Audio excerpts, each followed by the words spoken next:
continuamos con María Fernanda Barreto. Analicemos a Petro. Después vamos a analizar a Hernández y aterrizamos en elementos más genéricos. Vamos a analizar a Petro. A ver, Petro con toda su experiencia. Ayer lo vi en unas declaraciones,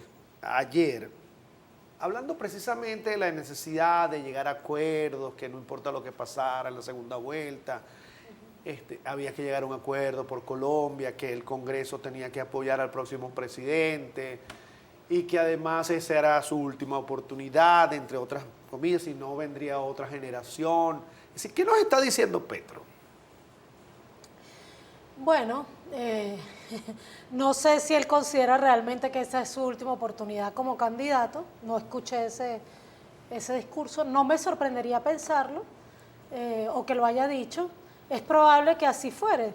De todos modos, ya sabemos que sería por ley de Colombia, al ir a segunda vuelta, si pierde las elecciones, quedaría como senador de la República, ¿ya?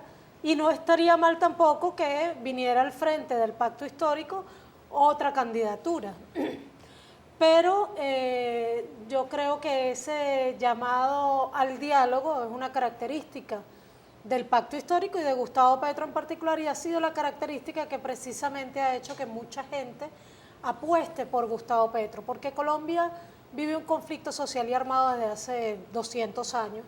Colombia es un país que no ha tenido paz desde que le llegaron los conquistadores al continente, y creo que la gente, el pueblo colombiano está muy cansado de la guerra y lo que pide es una salida política y negociada al conflicto social y armado. Esa ha sido siempre la característica también de los programas que ha ofrecido Petro en todas las ocasiones que se ha lanzado a distintos cargos, y eso es, digamos, coherente, ¿no? Coherente con su ofrecimiento, el decir que en caso de asumir el gobierno no va a entrar a una cacería de la oposición como lo ha hecho la derecha colombiana tradicionalmente, sino que va a buscar diálogo. Ahora, ¿qué te parece? ¿Es Petro un tradicionalista desde el punto de vista de la comunicación política, desde las ciencias políticas? Es decir, es más o menos estar en ese ámbito, en ese espectro de lo tradicional, y por lo tanto no hay ninguna disrupción, no hay ninguna ruptura discursiva que le permita apartarse para hacer más interesante a un nuevo lector, por ejemplo. Lo que sucede es que Colombia, la política institucional colombiana está tan atrasada con respecto al resto de nuestra América que ser antiuribista, por ejemplo, es ya muy radical, muy radical. Entonces hay mucha gente que por solo ser antiuribista ya se le dice que es de izquierda, que es revolucionario, ¿no? Entonces, en ese sentido, el discurso de Petro sí ha sido muy atractivo para gran parte de esa juventud que protagonizó el levantamiento popular del año pasado, por ejemplo.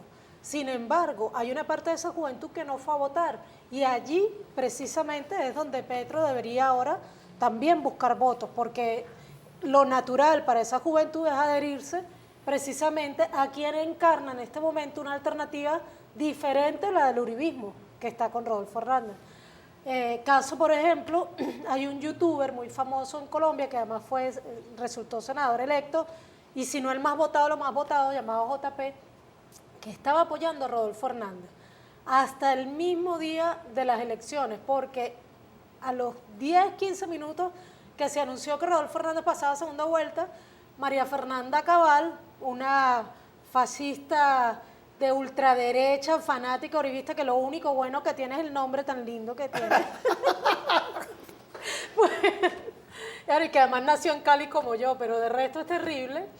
Esta señora se manifestó de inmediato a favor de Rodolfo Hernández, y después vino el discurso que tú citaste de Federico Gutiérrez también a favor. Entonces JP, por ejemplo, que es un youtuber, un influencer en Colombia, que logró llevar muchos votos de la juventud hacia Rodolfo Hernández, rompió con Rodolfo Hernández, no se fue con la campaña de Petro, pero dijo, yo no voy a estar del mismo lado que el uribismo. Ahora, pero ¿qué cosa tiene la política y el péndulo? ¿Cómo se mueve? Porque sí, en primeras instancias Petro estaba buscando que Hernández se adhiriera a su campaña.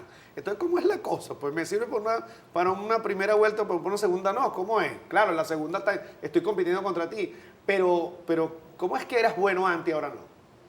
No, bueno, yo no he escuchado así como piropos de Petro a Rodolfo Hernández, ¿no? No, pero se está... Dijo Rodolfo Hernández que Petro lo había invitado a formar parte de su fórmula, ¿no? Pero eso nunca se hizo realmente público o elementos probatorios del asunto. Ahora, que los candidatos hayan llamado a otros candidatos a sumarse a su campaña, normal. Creo que todos lo hacen, más en una elección donde había finalmente 6 candidatos, de los cuales solamente 3 sumaban en el 10%.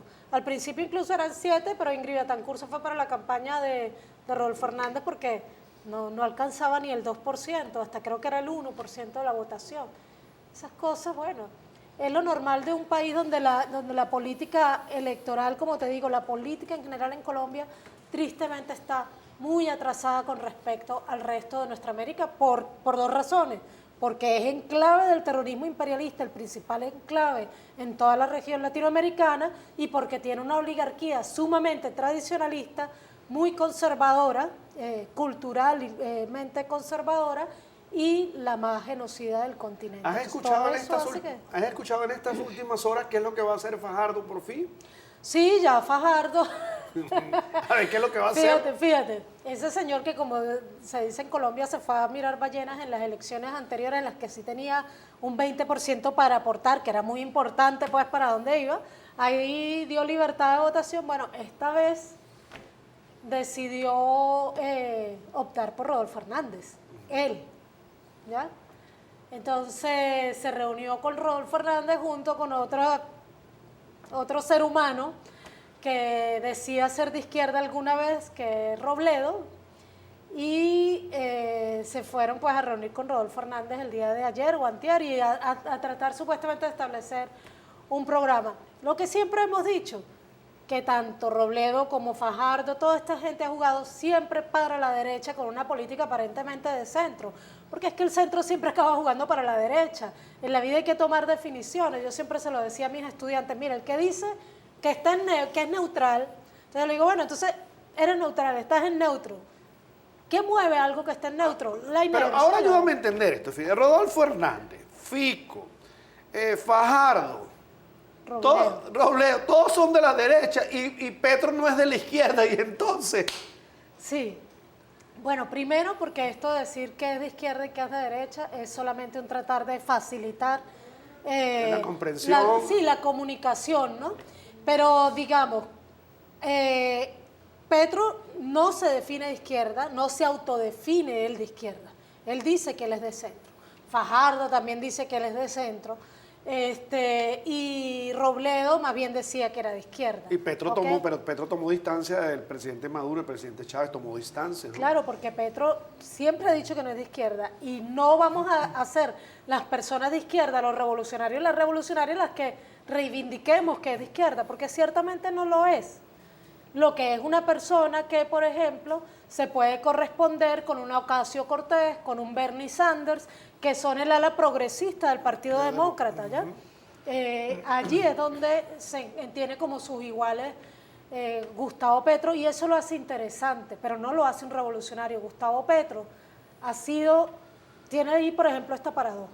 Gustavo Petro ha sido innecesariamente crítico, yo diría hasta grosero, con la revolución bolivariana, innecesariamente, porque a veces ni le preguntan y lo dice.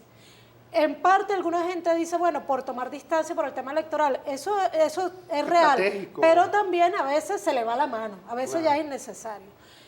Pero ha tenido el criterio suficiente para ser el único de esos políticos, no lo ha hecho Fajardo, no lo ha hecho Robledo, que se ha opuesto al reconocimiento de Guaidó siempre, ¿ya? Lo que sí es cierto es que debemos poner entonces a Petro con un lacito, no sé si en una caja de cristal o no, como progresista, algo así. Como progresista, pero es que lo que hace interesante ahora a Petro es que es el candidato del pacto histórico. Y es ese pacto histórico donde sí hay sectores de izquierda. Tengo que hacer el próximo corte, ya veo.